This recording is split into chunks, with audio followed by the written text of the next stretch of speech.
Halo, kembali lagi di channel saya Mudiana. Buat teman-teman semua, terima kasih atas subscribe dan juga like dan komennya di channel saya. Ya, saya nantikan nanti share-nya juga buat teman-teman yang lain.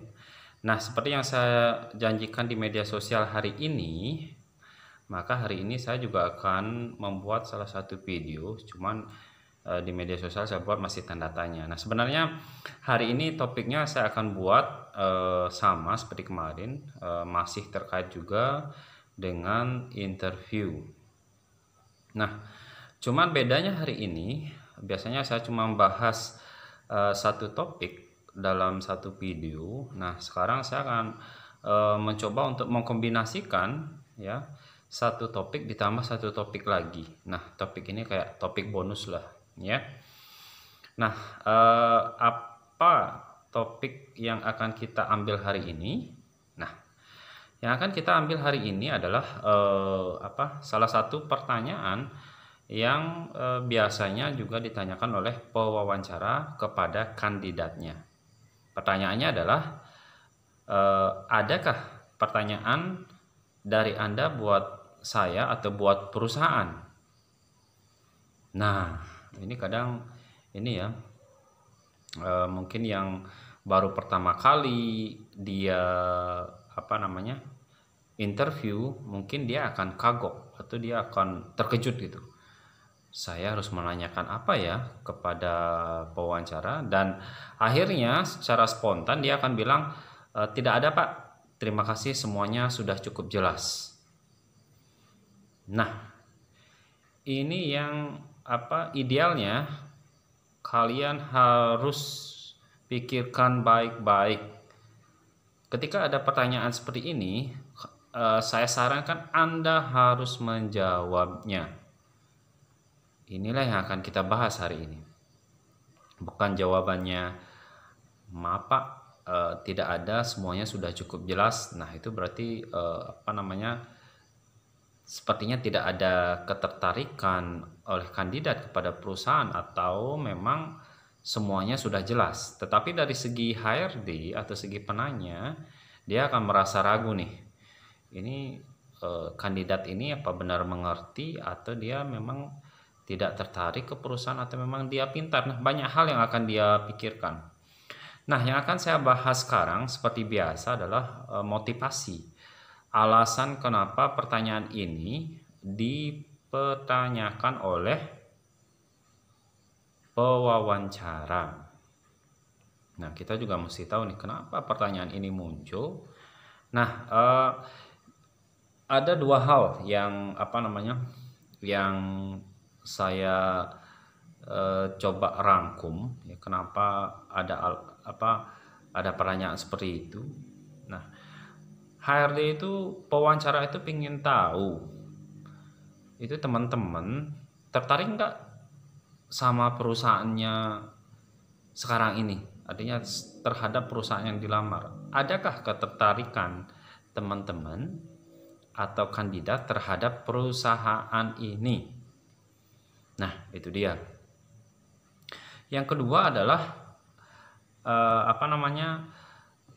pewawancara juga ingin melihat apakah kandidat itu punya memang informasi atau bisa mengakumulasikan informasi-informasi yang sudah ada di sosial medianya mereka, seperti Instagram, seperti seperti Facebook, website, dan kemudian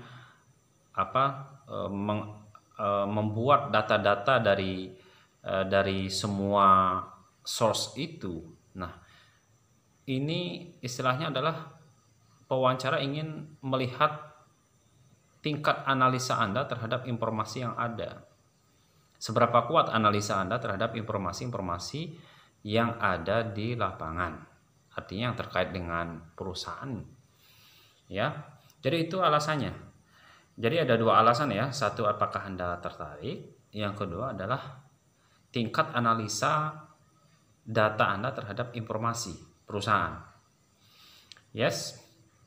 Oke. Ini. Sekarang kita seperti yang saya bilang tadi ya, bahwa ketika muncul pertanyaan ini, kalian harus bertanya.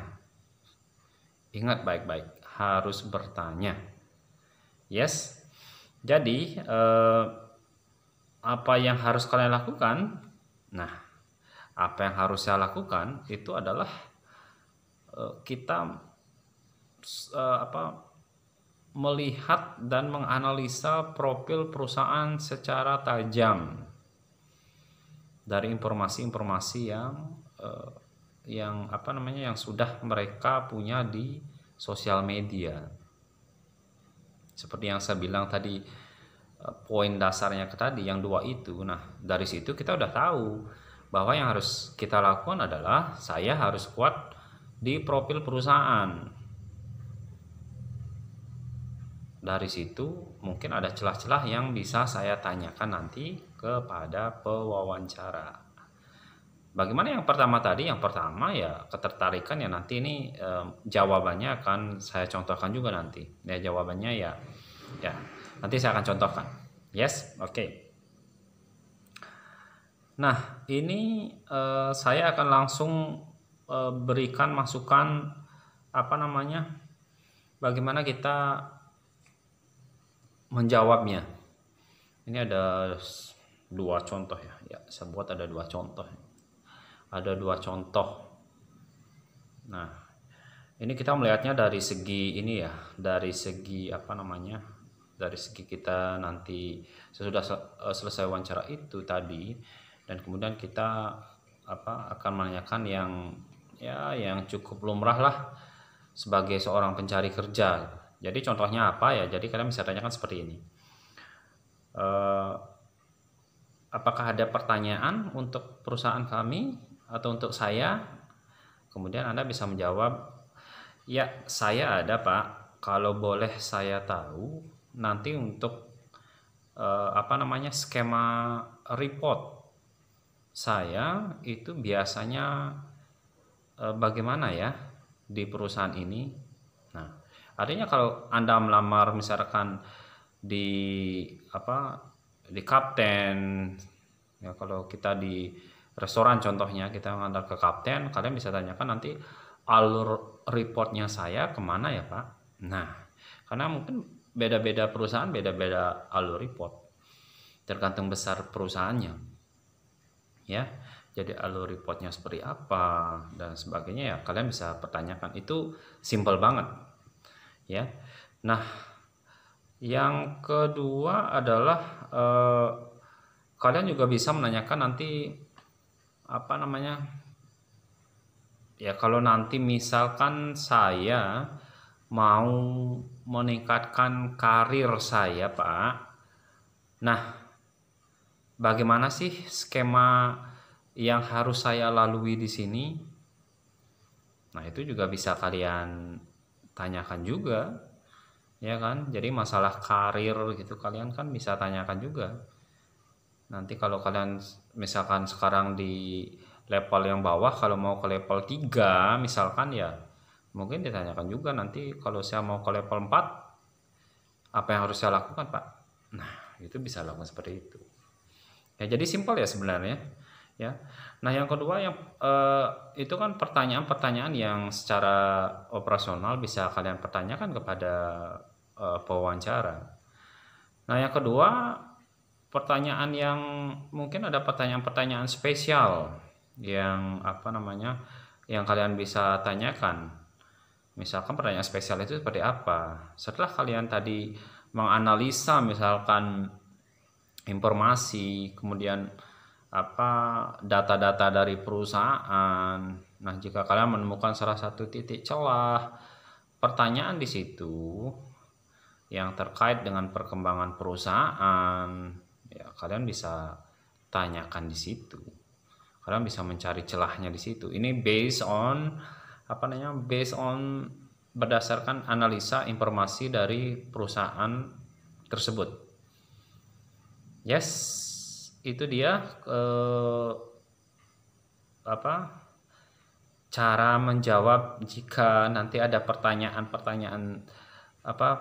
seperti topik kita hari ini ya, ketika saya tadi beri 2 cara menjawabnya ya. Yang pertama itu operasional ya, masalah tadi report, kemudian nanti kalau mau jenjang karir saya naik, maunya saya harus seperti apa dan sebagainya. Dan ada pertanyaan spesial juga yang bisa kalian cari berdasarkan informasi. Yes. Nah, oke, saya harap itu cukup cukup bermanfaat buat teman-teman semua ya. Dan seperti yang saya janjikan tadi ya, bagaimana cara kita sekarang, saya kasih bonusnya nih, bagaimana cara kita bisa berbicara yang lancar. Biasanya kita kan kalau sudah interview, nah itu kita kadang bicara juga nggak lancar. Nah, ini menjadi fenomena juga sebenarnya dari semua kandidat. Ini saya survei juga nih, karena saya juga sudah cukup banyak menginterview. Jadi ini juga kadang mereka sulit berbicara, kemudian groginya luar biasa dan sebagainya. Nah, kemarin saya nge-share video tentang tips anti grogi. Nah, sekarang saya nge-share video tentang tips juga. Salah satu tip adalah lancar berbicara.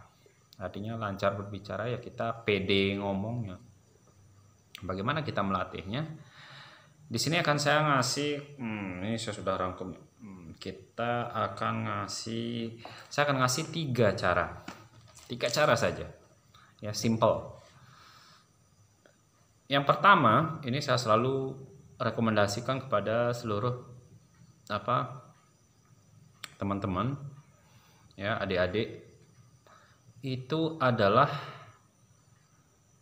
berbicara di depan cermin. Berbicara di depan cermin. Anda bisa melihat Anda di situ ya, reaksi Anda seperti apa, kemudian ya body language-nya seperti apa, kalian bisa lihat di cerminnya kalian. Saya harus seperti apa nanti. Dan itu bisa dilakukan berulang-ulang. Ya, dan tolong dilakukan di rumah ya, jangan dilakukan di luar, nanti dikira orang gila ya. Oke ya, bercanda. Jadi itu bisa dilakukan. Yang kedua adalah kalian bisa melakukannya melalui audio.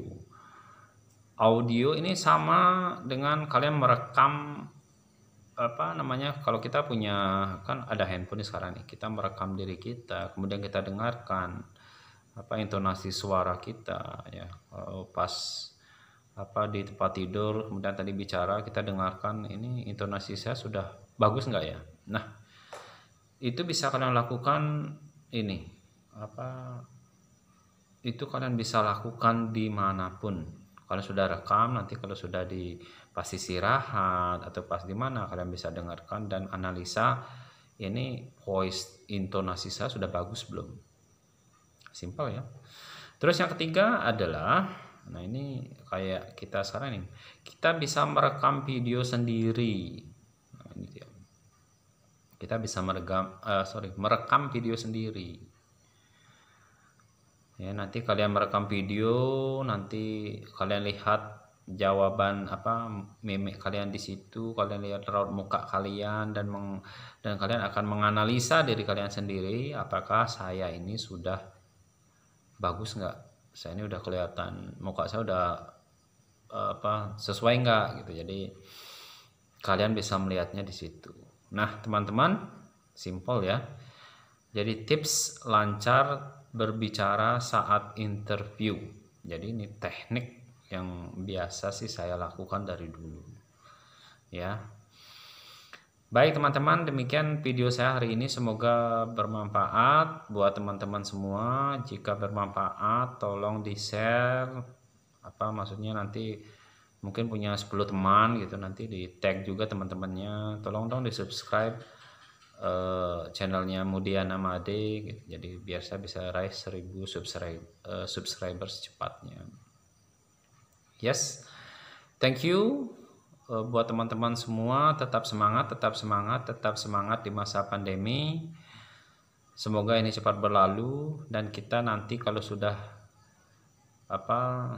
menuju kondisi yang lebih baik, kita sudah siap untuk menghadapi interview. Alright, thank you, bye bye, see you.